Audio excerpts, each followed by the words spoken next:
Well, thank you all for coming.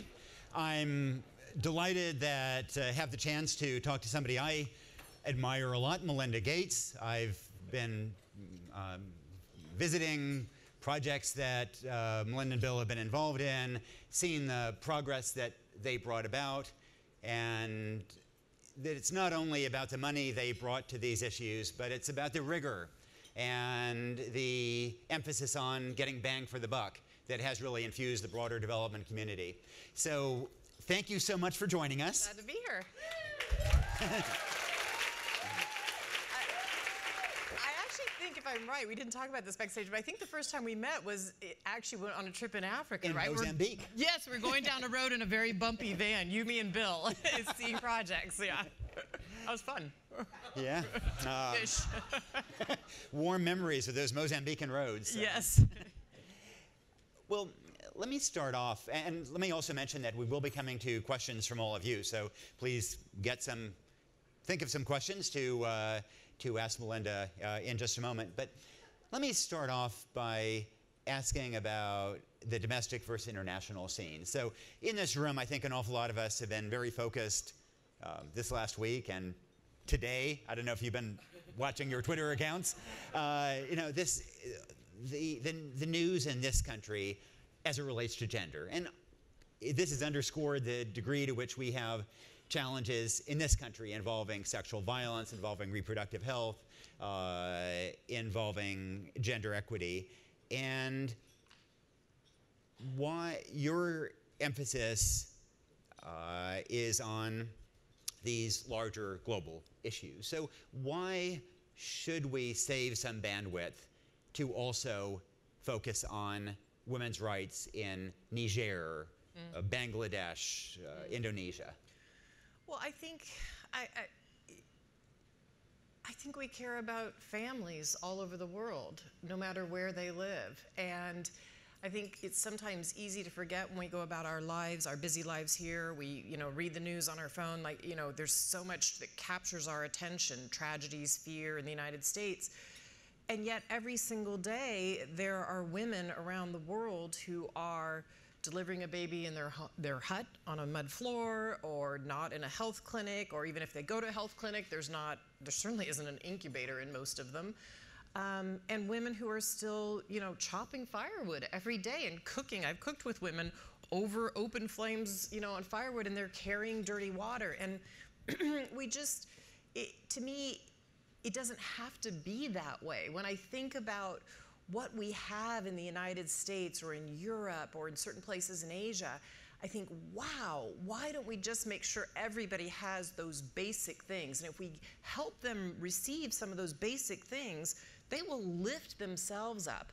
And so I think we have big hearts. I think we can care more than just inside of our borders. I think we have expandable enough hearts to be able to think about all of our sisters and brothers around the world and their children. And I think there's something we can do about it. Our compassion shouldn't, Our compassion shouldn't depend on somebody's skin color or passport color, sort of another way of... Not at all. Yeah. And I think for me, one of the lessons, I've been doing this work now for almost 20 years, and I have learned so incredibly much by being in places like you've been, like in Mozambique, and things that I just never even imagined that these women would teach me. But, if you ask a woman what she cares about in the developing world, she'll give you the same exact answer, unprompted, that I would give, which I think most of us in this room would give. She talks about her children. She talks about a future for her children and getting them an education and living their full potential. And so their hopes and dreams are just like ours. And when you're out in these places, you realize that our humanity is exactly the same. And I don't care if you grow up in New York City or you grow up, in Mali or Mozambique, your hopes and dreams are the same thing for your family. Most of the arguments about focusing on women's rights around the world tend to be focused on justice issues. This is the right thing to do. It also strikes me that there's a really important argument about international security, about economic development, about interests, and that since 9/11, I've spent way too much of my time in places like Afghanistan and Pakistan and Yemen and Syria, Libya, and our approach, the U.S. approach in dealing with those security problems have been to rely on the military toolbox, essentially, and blow things up. And we've seen in that period since that that's a very expensive toolbox, and I think we've underinvested in the women's empowerment toolbox and the education toolbox, which are also imperfect, but they are also powerful tools to bring about change. Absolutely. If you invest in a woman, she invests in everyone else around her. And we know now we're finally collecting the data. We were talking about this a little bit backstage because luckily, for better or for worse, I live with somebody who's a gearhead, and I mean that in the best possible sense of the word.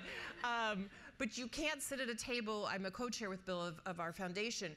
He will not accept data that is correlation and not causation. He won't let you make that mistake. And so often, we'll be having these discussions about what do we actually know about women's empowerment? Because he believes in women's empowerment as much as I do, but what do we actually know? And what do we know? What tools can we bring to bear? What levers do we have to help women get empowered? And the truth is, the data is really thin. And the reason the data is so thin is because the world hasn't invested in it. Women haven't had a seat at the table to say, let's put down $10 million for a really robust household survey. So I'm going about actually doing that. The foundation made an announcement with a number of partners we had pulled together to say, let's systematically collect data about women and let's start to see where can we actually make investments that will change things for women. We absolutely have to, women have to understand what their rights are. They have to understand that they have rights first and foremost, but there are certain levers we can start to pull to help those rights come forward more quickly. And I think partly in the development community, one of the reasons in the past that people were afraid to put money down is they'd say, oh, it's a black hole. You put $1 million into women's empowerment, I don't know what I get out. Or I put $1 million in Africa, there's so much going on. No, we actually are starting to be able to systematically show what the investments, how they make a difference. I'll give you an example. If a woman has a bank account in her own name and she can save, just say she saves $1 a day, $2 a day, she's 11% more likely to enter the workforce, to not be a farmer, but to move from farming into the formal work economy, 11%. Now, may not seem that big, but when you think about the predominant thing that women do in the developing world is agriculture. They work farms that are about, I don't know, what would you say, Nick, 10 times, not quite 10 times the size of the stage we're on. That's their plot of land. That's what they work to feed their family. If she can go get into the formal economy just because she has savings, she's not welcomed at a bank. She doesn't want to spend her money to get on a bus. She'll be robbed. But then when the school fees come due, there's a health emergency, or she wants to start investing a little bit so that, you know, she can start to make a little bit of investment so she can lift her family up, she's actually got money. And it is, so we are going about literally picking through that data, and where there isn't data, we're actually doing massive surveying of women. One of the things, and then I'll get off this topic, but one of the things that shocked us about our own data in India, we were in these households, these very, very remote places, because we were doing work with the Indian government to try and help moms do the right thing during childbirth, go to clinic, and we were learning all about prenatal babies, were they going to clinic, were their babies surviving, what were the birth weights of their baby. And when you looked at the data, what was so shocking was the violence in the home. We weren't even collecting it, and the women started talking about it because they felt safe enough to talk to the enumerator who was there, who was often a woman from the community. That we literally, our enumerators are smart enough to just start to collect it to us, and it came to us, and you almost wanted to cover your eyes because you could not believe how bad it was. And so the data actually speaks the truth, and we need to collect data about women so that we can make investments in the world on behalf of women's issues.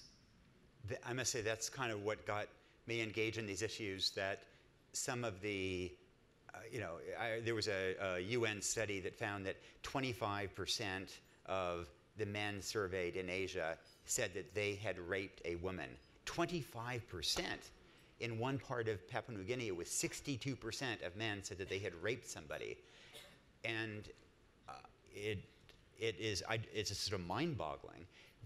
So when you and Bill began the foundation, you were more focused on malaria, on AIDS, on diarrheal disease, and then over time you became more engaged in gender issues and using that as leverage to change the world. So was it the stories as you were traveling that moved you and got you engaged in this space, or was it, as you suggest, the data that this is where the greatest leverage lies, or how was it that you came to move more in this direction? Yeah.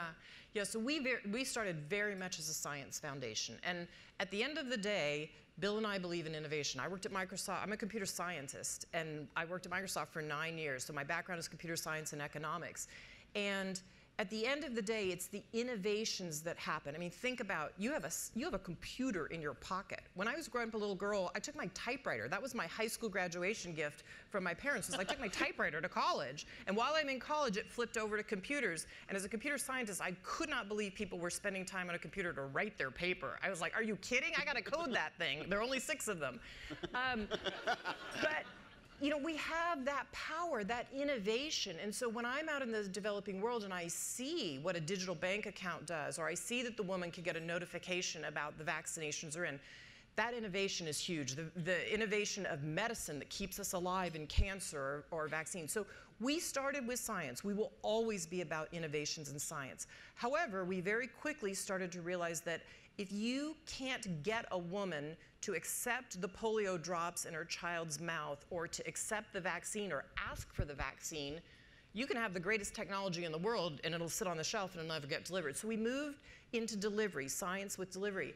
But as I was out traveling in the developing world, I do not go on a developing world trip without being out talking to people. You have to do it. And so not only did Bill and I take government meetings, et cetera, those are very important, but I go out and talk especially to women. I wait till I'll usually start with the men and the women. We'll usually get the men to drift back to the fields, and then I'll sit and talk to the women. And you get all these chuckles, you know this. And once the men leave, you hear the real story. And it's the truth. And the women's voices about what they needed and what they knew. I mean, they'd say, well, you're asking me about these shots for my kids. Of course I go get those, but what about the shot for me? What about that contraceptive shot was what they were asking me for. And so as I started to hear from women and hear about, and I would see women, you can literally see empowerment in a woman by whether she has her voice and how she addresses you, and whether she's got her head down under her sari and she's the one in the back not saying anything until you ask her a direct question, or whether she's sitting tall and she has some means to her voice. And so as I started to listen to the women and the things they were talking about and how some of them had come to understand their rights and their empowerment, I just realized, we're not, all this great science we're getting out there, if you have a new seed, for instance, for farmers, which we work on, that's drought resistant and pest resistant, we were making a false assumption as a foundation. When we finally got the seed, got it created, got it out into the agri-dealers, we assumed everyone would get it, men and women farmers. Completely false assumption on our part. We were getting it out to the men because the agri-dealers reached the men, but they never reached the women. So women farmers weren't getting pest-resistant seeds. They weren't getting 30% more yield off their farms. So we realized if we wanted to have impact with our grant making, we had to specifically focus on women and program towards women so that they got access to all that great science and tools. And so even phones today, I keep using the example of a phone because I think it's one that's easy for us to all relate to. In places in Southeast Asia, there's a 32% gap between whether a man has a phone or a woman. And I'm not talking about a smartphone, I'm talking about a plastic, the old plastic phones. Smartphones are definitely getting out there. We have to close that gap, and then we also have to teach women some literacy on their phones, because then, as I said, if they have a bank account, it changes everything. It changes the way the mother-in-law looks at her, changes the way the son looks at her. If she can buy a bike I met a woman who bought a bike for her son, and she said, you want to talk about everybody looking at me differently in my family? You buy a bike for your son? Wow, her husband, her mother-in-law, and her son looked at her completely different, and she looked at herself differently. And as you go and talk to people in these communities, then there's sometimes resistance about empowering women from men and women in these communities. And resentment about what is perceived as cultural imperialism. And so every 3 seconds somewhere in the world, an underage girl is married off. But if one tries to change laws, that is perceived as cultural imperialism. Or 125 million women have undergone FGM. Again, I remember a Sudanese woman, when I was asking about FGM, saying, "This is my religion, this is my culture. What business is it of you Americans to tell us whether we circumcise our daughters?" So how do we address those kinds of issues about educating girls, about child marriage, about FGM, about giving women bank accounts, about letting women leave the house without a man's permission? How do we make progress on those kind of issues without coming across as imperialists? Yeah, so when we very first started the foundation, one of the people who came through the doors, Bill and I were trying to learn from a lot of people, and was President Carter. And I said to President Carter, because he's worked on several health initiatives for a very long time, made huge progress in places like Africa and others. And I said to him, what should we know? What lesson did you learn that hopefully we won't have to relearn, that we should know early on? And he said, Melinda, if I could tell you one lesson, it would be this. Any work you do in any community has to be owned by the community. They have to see it as theirs. He said, otherwise, you can go in and you might get them to agree for a little while to a little bit of cultural change, but as soon as you pull out, they're going to revert to their old way because they don't own it. It has to have community ownership. And so one of the things we had to learn was that you have to go in with partners who've worked in these places for a long time and are from the community. Like even all the surveying I was talking about earlier, those women in Numerator, we pull them from the community and we teach them how to do great surveying on their phone, and then they go back into their communities because the women trust them. And so you have to work in a culturally sensitive way through the community that's there on the ground. Even in contraceptives, which is one of the most tricky issues, like in Senegal, we work with the imams, right? Because the imams will tell you at the highest level, the Quran actually allows for family planning, but the imams in the village don't know that. So the imams will use their network to get it out, all the way at what we call the leaf node of the network. Same thing in Niger. As soon as we said there was money available for contraceptives for family planning, they came up with a country plan. It was put forward by the government and civil society. And their plan said the thing we want money for first is to start with a husband's school. We need to teach the husbands first why their children will be healthier and their wives will be healthier if we allow for family planning.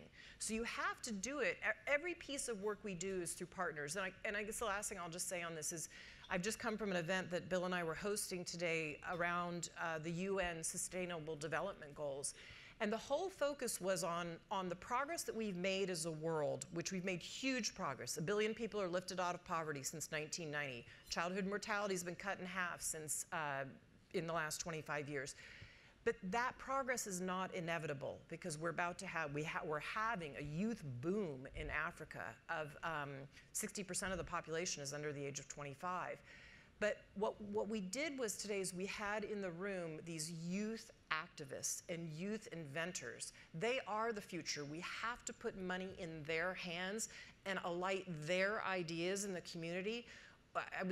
We were saying I was in West Africa and then Kenya earlier in the year. And what I saw with some of the Kenyan innovators when I went to this Nairobi iHub was just blow away. Ideas no one would have thought of in Silicon Valley, but that work for Kenya, right? So how do we open up and access capital to the youth there so they can create the technologies, the innovations, the science, the culturally appropriate way to teach people things that they believe are important? And I'm curious whether in these, in the effort to advance issues of reproductive health, nutrition, women's rights, whether these days there's any pushback on the basis of people saying, look, your country is maybe moving in the other direction. These are no longer priorities for your country.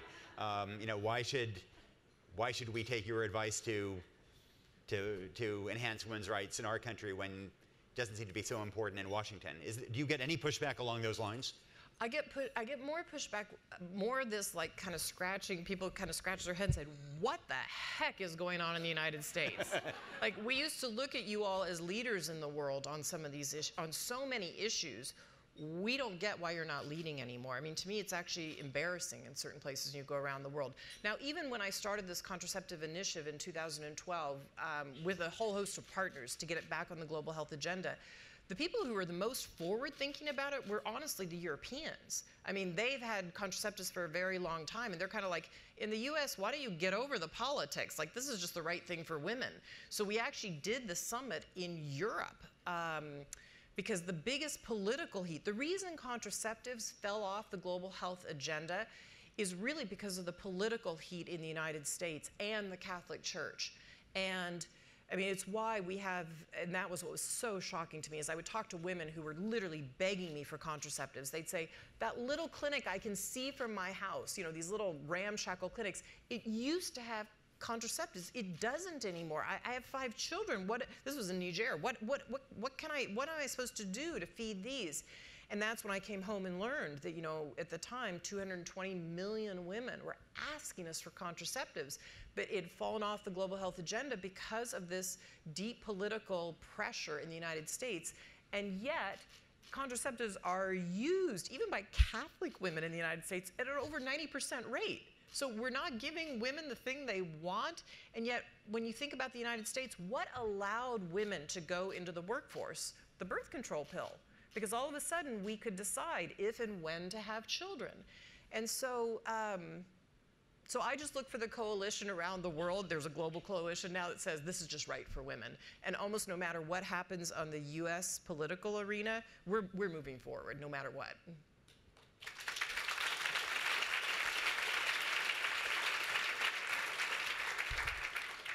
In El Salvador, I once ran into a nun who was handing out condoms from her convent to fight AIDS. And I said, you know, what gives? And she said, oh, I just don't mention this in my report to the bishop. Honestly, it's the nuns, particularly in Latin America, they do God's work. And they, yeah, I mean, and they believe in contraceptives. I've met priests who believe in contraceptives. Literally one who stored them because the coolest place in the whole village was in his church under the pews, so he would store the boxes of condoms under the pews. And he said, it stops AIDS. Of course I'm going to tell people to use condoms. Holy water, holy condoms. There you go. Let me toss out one last question before we invite questions from all of you. Aside from your international work, you actually also are engaging in something important in this country, and that is to try to address gender imbalances in the tech world and in the investment world. Can you tell us a little bit about that, and especially, you know, the degree to which this isn't just a charitable initiative, but also a real for-profit initiative too. So in 2015, I started a company called Pivotal Ventures, and the reason I did that was because as I would be coming home from these countries all over the world and thinking, why aren't women further with equality? I had to turn the question back on myself and say, but how far along are we in the United States? I mean, there's literally no country in the world where women have complete equality. And yet, you know, we're 50% of the population. And so I started to say, what are the things in the United States where I feel very passionately that women should have more equality? And is there something I can do about that as a woman and as a philanthropist? And I really came to 2 areas that I care deeply about. One is we absolutely have to have paid family medical leave in this country. Come on. I mean, that day, I can't even believe I'm sitting on this stage and we don't have it. So that I'm putting a lot of money and energy behind, both at the state level and the national level. Yeah, so I'm doing a lot of work on that.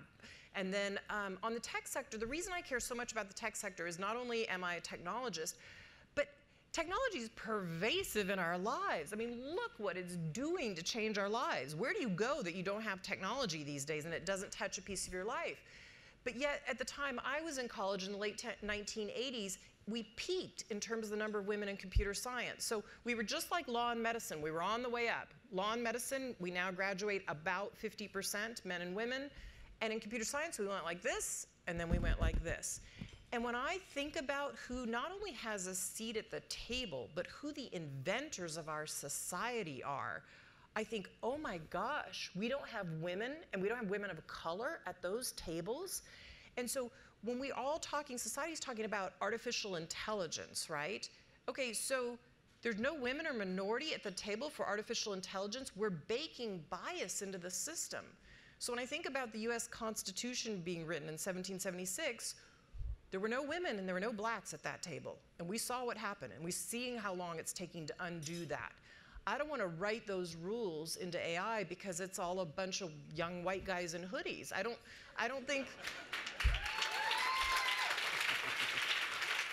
you know, if we're going to have AI that helps care for the elderly, I don't think that's the part of society that knows how to care for the elderly. So, I'm not only doing some grant making and using my voice about trying to create role models so girls can see that you can look, it doesn't matter what you look like, you can be, the tech sector is incredibly creative. It's not just coding and it's a creative sector. So I'm using my voice behind that, but I'm also using my dollars behind that. And so today, less than 2% of venture capital funding goes to women-led startups. Less than 2%. And for women of color, it's far less than 1%. And so to me, that says something about not the founders, but the funders. And it's because in the VC community, 8% of partners are women. 8% of partners are women. So it's why, so we know you need access to capital to raise a business off the ground. I have talked to more and more women that have run the gauntlet on Sand Hill Road, and it is impossible for them. So anyway, I'm putting money behind venture funds that are over-indexing for women. I absolutely expect a return on my money, a good return on my money, but I'm doing it with Defy Capital, I'm doing it with Aspect Ventures, I'm doing it with Female Founders Fund, and so we're looking for women-led businesses, and then we're investing capital in them.